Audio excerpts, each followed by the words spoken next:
Assalamualaikum. Sahabat Arojak Channel. Satu. Alladzina hum fi salatihim khashi'un.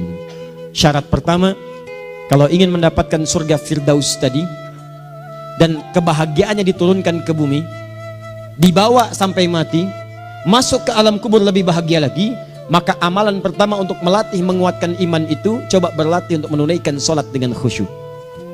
Kalau Anda kerjakan benar sholat ini, maka apa yang Anda dapatkan? Teman-teman ingat betul, saya mau tanya sebentar.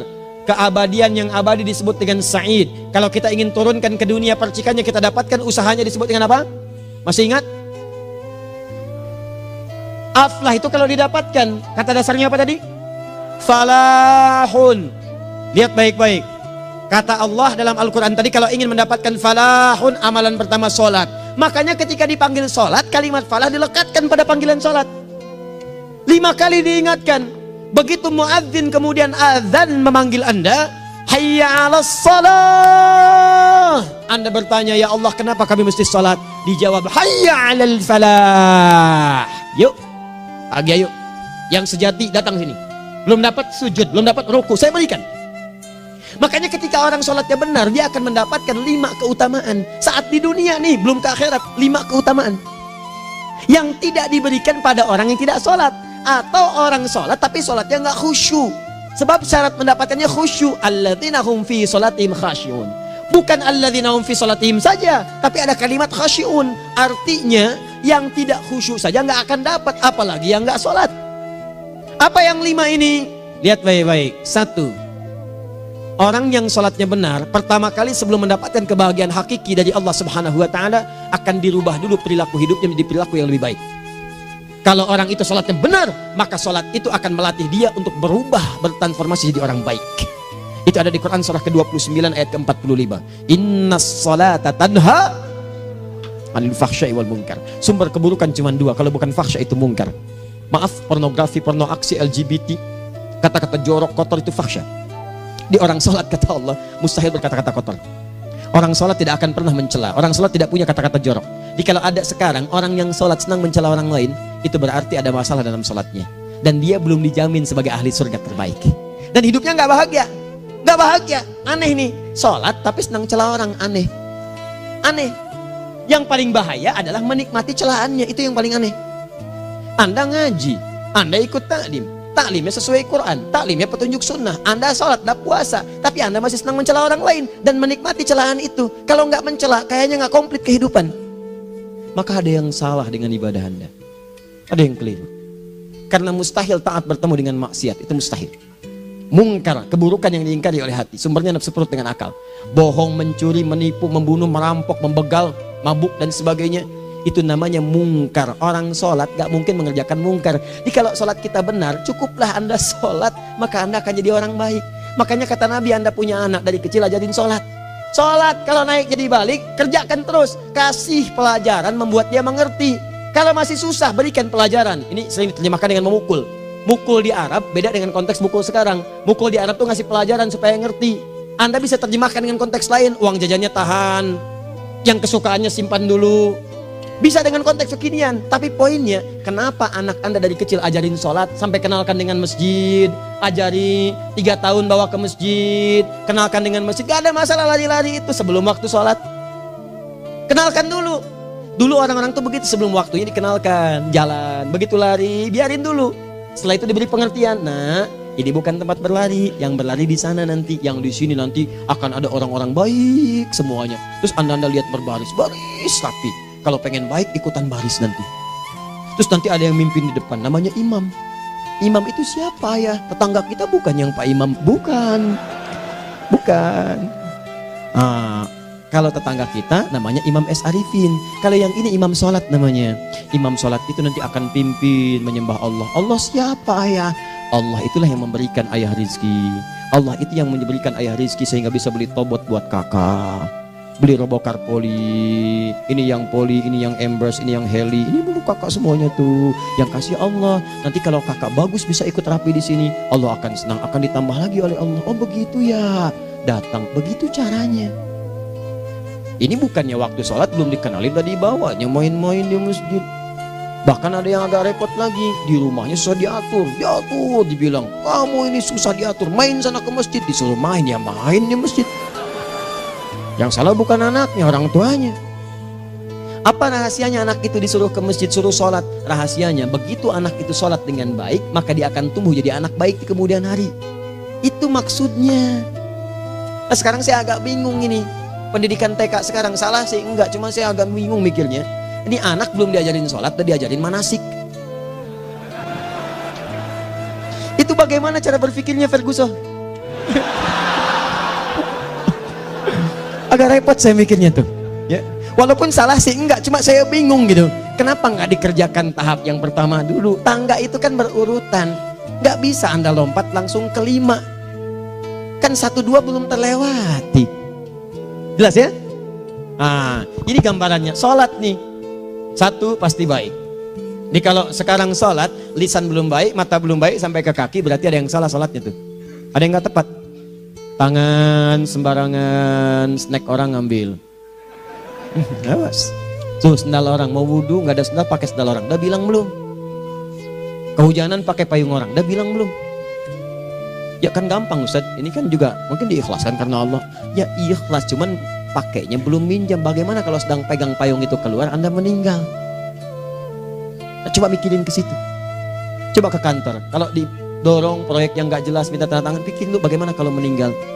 Kemarin saya sama teman-teman artis saya katakan begini, Anda ya, kalau Anda mengaji dengan saya, jangan pernah menerima peran maksiat. Walaupun itu sekedar adegan, tapi itu maksiat. Kalau bayangkan ketika Anda memerankan itu, Anda diwafatkan oleh Allah Subhanahu Wa Taala.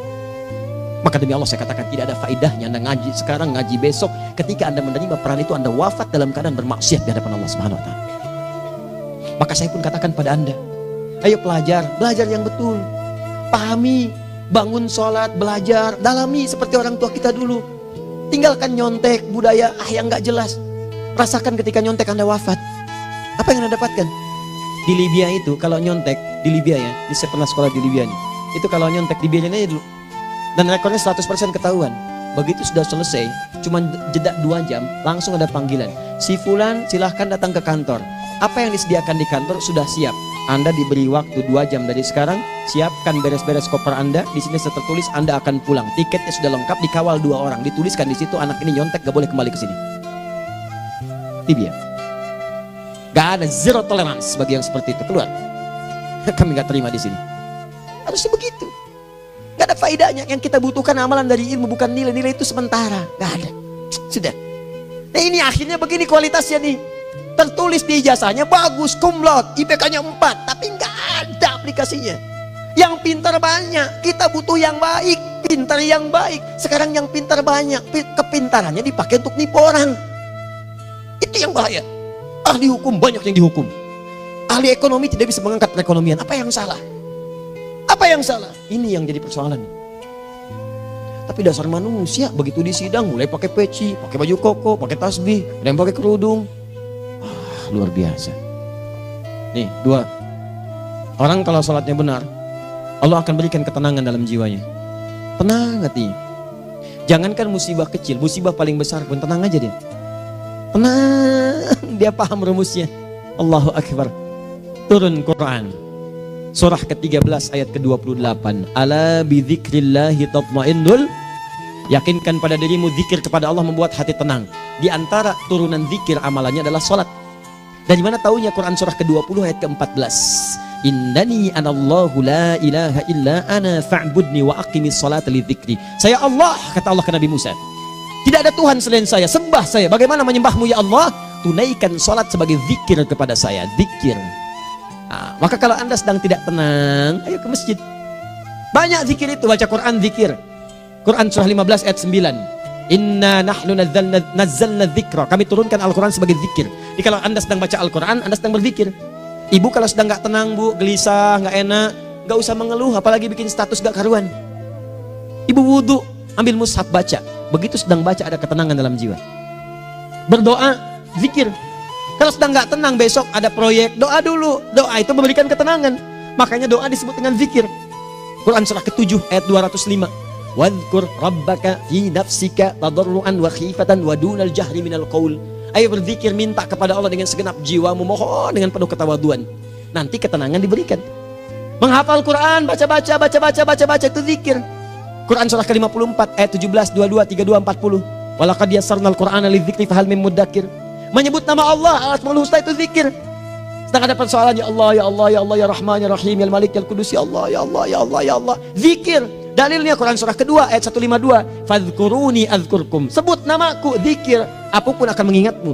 Gimana menyebutnya? Ditafsir di Quran surah 17. Ayat keberapa? 110. Qulidullah awid rahman ayyamma tad'u falahul asmaul husna. Sebut nama Allah. Itu menenteramkan pada jiwa. Sedangkan sholat gabungan dari semua zikir tadi. Bukankah dalam sholat Anda baca Al-Quran? Bukankah dalam sholat Anda menghafal Al-Quran? Bukankah dalam sholat Anda berdoa? Bukankah dalam sholat Anda istighfar? Anda mohon digabungkan semua itu. Amalan sholat menggabungkan semua jenis zikir. Masa Anda nggak tenang juga? Makanya sholat, jangankan sholat ya, tempat sholat itu yang menenangkan. Tempat sholat, tempat paling tenang di muka bumi. Kalau nggak percaya silahkan ya, Anda sebelum masuk ke istiqomah ini, begitu Anda masuk kan perasaannya beda kan? Lain. Silahkan cek, kalau cari ketenangan datang ke masjid. Masuk, wudhu masuk, sholat 2 rakaat tenang. Dekat kipas angin, saking tenangnya plak ngantuk tidur. Beneran. Enak. Makanya saat Ramadan kalau orang pengen cari ketenangan, lihat di perusahaan-perusahaan penuh tuh musola, pada tidur. Ya, mengamalkan hadis palsu. Ya, dia musaim ibadah, tidurnya orang puasa ibadah, hadis palsu. Nah, itu teman-teman. Itu gambarannya tiga. Orang yang salatnya khusyuk benar, itu dijamin langsung oleh Allah Subhanahu wa taala akan dimudahkan semua urusan hidupnya termasuk rezekinya. Ini yang saya katakan. Jadi saya katakan tadi, di akhirat ini, di surga, rezeki tinggal ngambil. Anda kalau benar sholatnya, itu langsung dijanjikan oleh Allah. Rezeki itu nggak perlu Anda banyak pikirkan. Ikhtiar sedikit, datang. Bahkan dari sisi yang tidak Anda duga. Apa dalilnya? Quran surah ke-65 ayat 2 dan 3. Ditafsir di Al-Baqarah ayat 2 dan 3. Wa may yattaqillaha yaj'al lahu makhraja. Ada orang yang meningkatkan takwanya kepada Allah, kami mudahkan urusan hidupnya. Setiap persoalannya diberikan jalan keluar, mudah. Solusi. Setiap ada problematika, ada solusi.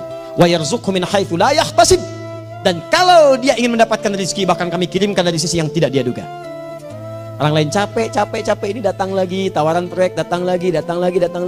Utsman tuh Masya Allah kayanya banyak, tapi yang paling dirindukan bukan saat mendapatkan peningkatan omsetnya, yaitu saat dia mendapatkan waktu khusus dengan Allah untuk sholat malam hari, sampai-sampainya sempat sholat tahajud sampai khatam Al-Quran.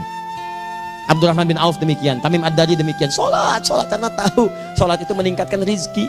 Karena tahu kuncinya ada di situ, Allah yang punya rizki, disebut dengan Razzaq, pemilik rizki. Maka saya harus punya hubungan dekat dengan Allah. Kalau sudah punya hubungan dekat, mau apa aja gampang. Belum minta, udah diperhatikan. Silahkan cek, Anda punya hubungan baik dengan bos Anda di kantor. Sebelum Anda minta, beliau udah pikirin tuh, telepon bendahara.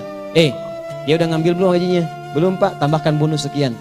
Kenapa? Karena dia mengawasi Anda. Allah maha tahu dibandingkan dengan bos Anda. Mendekat kepada Allah, semua diperhatikan oleh Allah. Siapa orang takwa itu? Kalimat takwa pertama di Al-Quran Al-Baqarah ayat 2, amalannya ayat 3. Dzalikal kitabu la raiba fihi hudal lil. Siapa mutakin itu? Ayat 3-nya. Alladzina yu'minuna bil ghaib wa yuqimunas shalah. Gampang. Kalau pengen mudah hidupnya gampang. Biaya nggak mahal, tenaga nggak banyak, tingkatkan takwa nih. Jadi kalau hidup Anda masih susah, di kantor champion, di rumah tangga bermasalah terus, atau sebaliknya, maka boleh jadi kalau gelar Anda tinggi, harta Anda banyak, tapi selalu punya masalah. Bukan Anda kurang hebat, bukan Anda kurang kedudukan, bukan Anda kurang kaya, Anda kurang takwa. Dan yang paling dahsyat, mungkin sholat Anda belum berkualitas. 4. Orang yang sholatnya benar, khusyuk dia.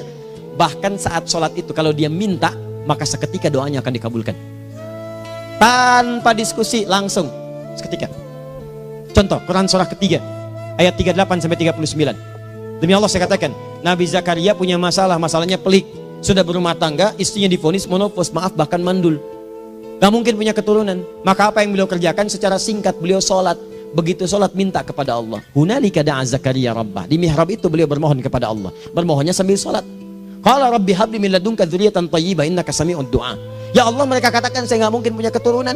Sekarang saya ingin katakan, ya Allah, saya hanya minta darimu saja, saya nggak akan dengarkan mereka. Ya Allah, mohon Engkau maha mendengar, ya Allah. Maha mendengar doa saya. Kalau kepada yang maha mendengar aja nggak mengabulkan, kepada siapa lagi saya mesti minta? Apa yang terjadi? Fanadatul malaikatu wa huwa qa'imun yusalli fil mihrab. turun malaikat mengabarkan, sedangkan beliau masih sholat, belum selesai dalam sholatnya. Sholat khusyuk itu belum selesai sholat aja dikabulkan, doa sudah turun. Sholatnya belum selesai, doa sudah dikabulkan. Annallaha yubashshiruka bi Yahya. Allah kasih kabar gembira, doa kamu didengar, dikabulkan, kamu akan punya anak, namanya langsung dari Allah Yahya, artinya hidup yang mustahil menurut manusia. Lahir seorang dari rahim perempuan yang menepus dan mandul, bayi yang hidup, kata Allah nggak ada yang mustahil bagiku, jadi dan jadi dia. Berita baiknya, Nabi Zakaria sholat dikabulkan. Umat Nabi Muhammad sebelum sholat sudah ditunggu oleh Allah, mau minta apa aku kabulkan sekarang. Hadisnya qudsi, saya bacakan. Hadatsana qala Rasulullah sallallahu alaihi wasallam, qala Allahu azza wa jalla, qasamtu shalah baini wa baina abdi. Kata Allah, saya bagi dua ya salat antara aku dengan hambaku. Wali abdi ma sa'ala. Kalau hambaku benar salatnya, aku berikan apapun yang dia minta sekarang. Idza qala al-abdu alhamdulillahi rabbil alamin. Bagian pertama, kalau hamba benar nih baca Al-Fatihahnya dari alhamdulillahi rabbil alamin, kalau Allah azza wa jalla dijawab oleh Allah, hamadani abdi, hambaku sedang memujiku. Wa idza qala ar-rahmanir rahim, jika hambaku berkata ar-rahmanir rahim, qala Allah azza wa jalla athna alayya abdi, hambaku sedang menyanjungku. Wa idza qala maliki yaumiddin, qala Allah azza wa jalla majjadani abdi, kalau hambaku mengatakan maliki yaumiddin, kata Allah hambaku sedang mengagungkanku. Perhatikan sekarang. Wa idza qala al-abdu iyyaka na'budu wa iyyaka nasta'in, jika hambaku berkata sekarang, ya Allah, kami sekarang ibadah, sholat menyembahmu, dan kami sekarang sedang punya masalah, kami hanya minta tolong kepadamu ya Rabb. Apa jawabannya?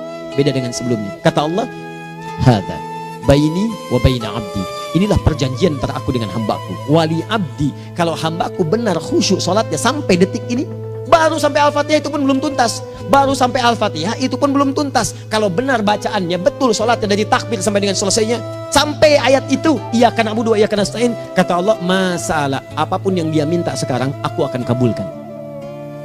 Besok saya kasih rahasia yang di KBP. Ada awal pembuka di awal sebelum Al-Fatihah yang kalau Anda benar bacanya, itu pengantar kepada pengabulan doa di Al-Fatihah. Apa itu? Besok. 5. Yang kelima ini yang paling diharapkan, dan ini penutup dalam kajian kita malam ini. Teman-teman sekalian, perhatikan baik-baik. Jika Anda benar mengerjakannya, maka Allah akan jamin langsung Anda akan mendapatkan kesuksesan dan kebahagiaan di semua aktivitas Anda. Kalau jadi suami, suami yang sukses, rumah tangga yang bahagia. Kalau jadi pegawai, pegawai yang sukses, dan di kantor bahagia. Masih ingat? Kesuksesan yang menghadirkan kebahagiaan, konteksnya dunia disebut dengan falah, dipegang disebut dengan aflah. Dikembalikan lagi ke atas, ke surah ke-23 ayat 1 dan 2. Qad aflahal mu'minun. Apa amalannya? Alladzina hum fi salatihim khashi'un. Persoalannya, kalau Anda sholat belum mendapatkan satu di antara 5 ini, apa masalahnya? Pertama masalahnya, kata Al-Quran, boleh jadi yang sholat itu belum khusyuk. Apa itu khusyuk? 2 maknanya, dan saya tutup di sini. Apa yang 2 itu? 1, kebanyakan orang sholat masih membawa dunia dalam sholatnya. Makanya kalau pengen khusyuk, kata Allah, maka Anda rasakan akan bertemu Allah. Rumusnya Quran surah kedua ayat 45 sampai 46. Rasakan secara singkat, mungkin itu sholat terakhir yang Anda akan kerjakan dalam kehidupan. Mungkin di sholat itu Anda wafat. Kata Allah, alladzina yadhunnuna annahum mulaqu rabbihim. Orang khusyuk itu sudah kelihatan dari sebelum sholat, dia sudah merasa persiapan menghadap Allah. Persiapan ke manusia aja, dia sudah siap-siap, mandi dulu, ganti pakaian, pakai parfum, macam-macam dan sebagainya, hanya memenuhi undangan manusia. Allah mengundang Anda 5 kali dalam sehari. Ya maaf, mengabulkan doa Anda, mencukupkan kebutuhan, menyembuhkan kalau sakit, disiapkan Anda. Harusnya apa? Penampilan sempurna. Kata Quran, orang khusyuk itu kelihatan sebelum sholat, pakaiannya kelihatan. Quran surah 7 ayat 31, ya bani Adam khudhu zinatakum inda kulli masjid. Hai anak cucu Adam, kalau tiba panggilan dari masjid, kenakan pakaian terbaikmu. Di anak cucu Adam tuh kelihatan. Kalau orang khusyuk, begitu azan kelihatan pakaiannya lain. Pakaiannya indah. Khudhu zinatakum, kenakan pakaian terbaikmu. Dipakai, bertemu Allah. Bertemu manusia aja pakaian bagus-bagus. Ini aneh ya, ada orang salah ibadah aja. Orang salah ibadah pakaiannya bagus-bagus. Lihat nih hari-hari tertentu, besok tuh orang mau ke tempat masing-masing tuh.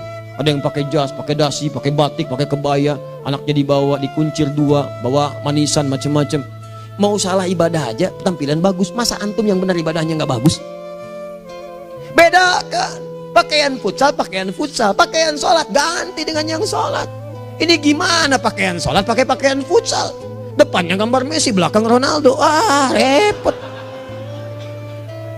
Malaikatnya juga bilang, kamu salah baju, harusnya Luka Modric.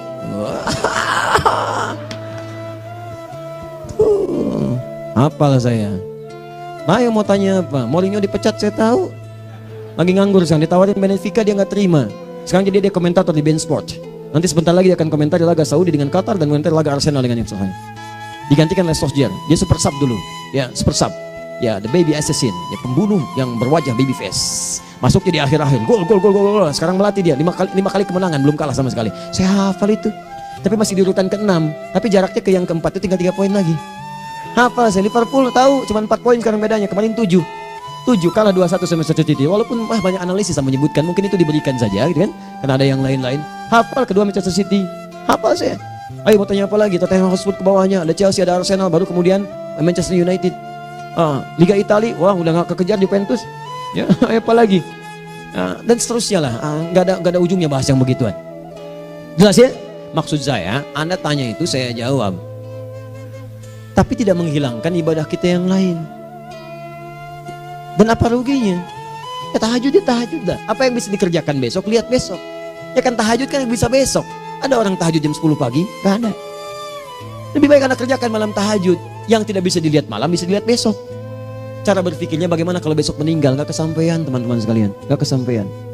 Nah maka dari itu, Anda kalau mau ada panggilan sholat, siap-siap baju yang bagus. Itu sempurnakan. Anda panggilan orang mandi, panggilan Allah, buka Quran surah 5 ayat 6, sempurnakan wudu. Ya ayyuhalladzina amanu idza qumtum ila sholati faghsilu wujuhakum, wudu yang baik. Berpakaian yang rapi. Kenapa? Karena boleh jadi saat dipanggil Anda wafat saat itu. Maka wafat Anda dalam keadaan yang suci, dengan keadaan tobat, dengan pakaian terindah pada saat itu. Yang kedua, maaf, orang-orang kurang khusyuk itu saya tutup. Yang kedua itu karena kebanyakan orang sholat tidak paham, tidak mengerti apa yang dibaca dan dilakukan dalam sholatnya. Jujur pada diri sendiri, jawab pada diri Anda. Sampai sekarang Anda sholat, berapa persen bacaan sholat yang Anda pahami? Jangan-jangan selama ini Anda sholat ribuan kali sujud, ribuan kali ruku, gak ada yang paham yang dibaca. Sekian persen yang paham, bagaimana sholat Anda bisa khusyuk? Pekerjaan Anda dipahami, urusan akhirat Anda gak dipahami. Di mana cara berpikirnya? Aku yang bagaimana atau engkau yang harus bagaimana? Ya, coba berubah. Nah ini baru satu amalan, belum yang lainnya.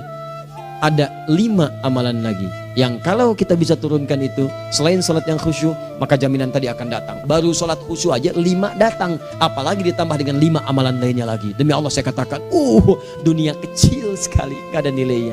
Akhirat aja enak, nikmat. Saya ketemu Ustaz Arifin beberapa waktu lalu dan kita doakan semoga Allah berikan kesembuhan, kesehatan. Saya datang, biasa kita adamin berdoa, duduk. Bang istirahat, bang butuh istirahat, umat udah nunggu. Dah gak usah mikir yang lain, karena beliau cerita masjid, cerita zikro, cerita mana. Ya insya Allah. Nitipin ini, nitipin itu dan seterusnya. Dan yang paling indah adalah, bang kita saling panggil weekend. Nikmat. Gak ada yang senikmat ini. Zikir Allah, doa. Nah bayangkan sakit tapi masih nikmat gitu. Nikmat. Iya bang, saya paham. Istirahat dulu. Banyakkan nanti orang jengkuk. Saya pamit dulu ya, supaya bisa istirahat, supaya tenang. Lama kita pegangan tangan, ngobrol, saling mendoakan. Itu nikmat. Dan cara berpikirnya kalau sudah pakai iman, semua nikmat. Ada uang nikmat, gak ada uang nikmat, sakit nikmat, karena cara berpikirnya lain. Nanti kita bertemu lagi, saya terangkan pada Anda, dan saya contohkan satu kisah. Bahkan ketika ada orang yang diuji Allah dengan ujian yang sangat luar biasa, yang menurut sementara orang itu ujian sangat luar biasa menggetarkan jiwanya dan susah untuk bertahan, tapi orang ini nikmat saja menjalaninya. Nikmat. Ada yang di rumah tangga, ada yang di macam-macam. Contohnya banyak. Satu contoh saya berikan di malam ini. Sekali suami istri, wah luar biasa. Istrinya itu cerewetnya pak, bukan cuma cerewet, ngeselin bagi suaminya. Maaf bu ya, bukan ibu maksudnya. Jadi semua yang dikerjakan suami salah. Pengen mangga, ayah kalau kita sekarang dibeli mangga. Kenapa mangga yang ini? Saya pengennya mangga yang lain. Belikan mangga. Kenapa beli mangga aja? Jeruknya mana? Jeruk. Semua. Pokoknya semua yang kerjakan suami salah. Tapi suami tidak pernah mengeluh. Ini kerjakan, itu kerjakan. Satu kali, perhatikan cara memandangnya. Ketika iman sudah masuk ke dalam jiwa. Kata temannya, akhi, istri kamu ini begini nyusahin kamu. Kenapa kamu gak cari yang lain? Kan gampang ada syariat. Udah pisahin aja cari yang lain. Kamu tenang ibadah. Apa jawabannya? Hey, Allah sudah turunkan surga ke saya lewat dia. Kenapa kamu meminta saya untuk menjauhinya dan meninggalkan surga saya? Ini cara melihat dia. Bukankah ketika ada berbagai keluhan saya sabar? Bukankah sabar mendekatkan saya ke surga? Allah kirimkan tipikal istri seperti ini supaya mendekatkan saya ke surga. Dengan itu kan saya banyak pahala. Saya sabar, pahala banyak. Sudah Allah berikan pahala kepada saya. Kamu malah nyuruh saya untuk berpisah dengan pahala itu. Perhatikan cara berpikirnya. Indah. Kalau rumah tangga seperti ini semuanya enak gitu. Suaminya biasa-biasa, istrinya cantik, luar biasa. Begitu berdandan kelihatan kata suaminya, Masya Allah, wajahnya tak berpaling, mata tak berkedip. Kata istrinya, ya zauji madzabik, sayang kamu kenapa? Wallahi syakiran lillah bihadari. Demi Allah, aku bersyukur mendapatkan istri secantik kamu. Kata istrinya, nahnu fil jannah zauji, kita berdua di surga. Kata suaminya, kok bisa begitu jawabanmu? Iya, kamu bersyukur dengan keadaanku, aku bersabar dengan keadaanmu. Catat. Bukankah orang syukur dan sabar di surga? Tuh lihat, canda-canda orang-orang soleh itu begitu. Nikmat ketawa walaupun nyelekit di hati. Cuman bawaannya enak gitu. Nah, nanti itu ada tuh, nanti saya turunin tuh. Yang di rumah tangga, yang ini, yang itu nanti. Kapan? Pertemuan berikutnya. Ya, jadi kita cukupkan dulu di malam ini apa yang kita pelajari supaya nanti nggak terlampau banyak kita dapat materi. Cuma sayang sedikit mengamalkan. Saya sudah tuangkan di sini.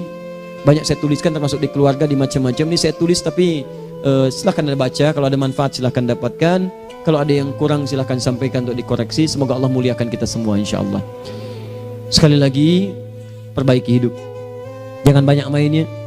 Dan sudah, jangan banyak membuang dengan yang sia-sia apapun yang dihadapi. Sekali lagi, tolong jaga kondusivitas, bantu negara kita, ketertiban, keamanan. Kalau saya menyampaikan sesuatu ada singgungan dengan yang kekinian, itu maksudnya koreksi masukan-masukan supaya diperbaiki. Tapi tetap dalam urusan pemilihan kita punya pilihan masing-masing yang tidak boleh dipaksakan.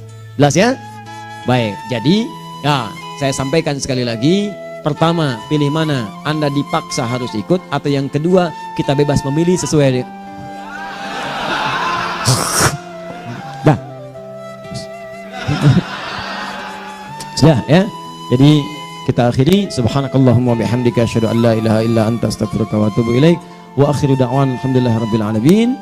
Berjumpa besok sesi terakhir fikih ikhtilaf di Masjid Ar-Rahman Kota Baru Parahyangan. Assalamualaikum warahmatullahi wabarakatuh.